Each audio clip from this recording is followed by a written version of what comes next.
Возгорание в мечети, принадлежащей турецко-исламскому объединению ДИТИБ в берлинском районе Райникендорф, произошло в ночь с субботы на воскресенье. Жители окрестных домов вызвали пожарных и полицию. Очевидцы говорят, что видели 3 подростков в балахонах с капюшонами, убегавших с места происшествия. Данные о пострадавших не поступали, но зданию причинен серьезный ущерб. Главный зал выгорел полностью, говорит представитель религиозной общины Сулейман Кучук. Как видите, гарь и копоть повсюду, на стенах, на окнах, на ковре. Все пришло в негодность, весь дом нужно ремонтировать.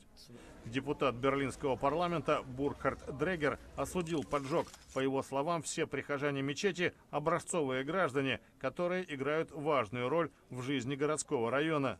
Для меня это просто непостижимо, как можно было напасть на дом молитвы и подвергать опасности верующих и всех людей, живущих по соседству.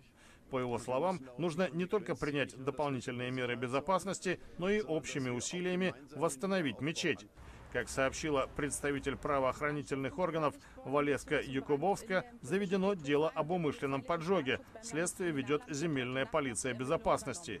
Действия злоумышленников резко осудил правящий бургомистр Берлина Михаэль Мюллер. По его словам, власти не допустят конфликтов в городе, где мирно сосуществуют люди разных верований и убеждений.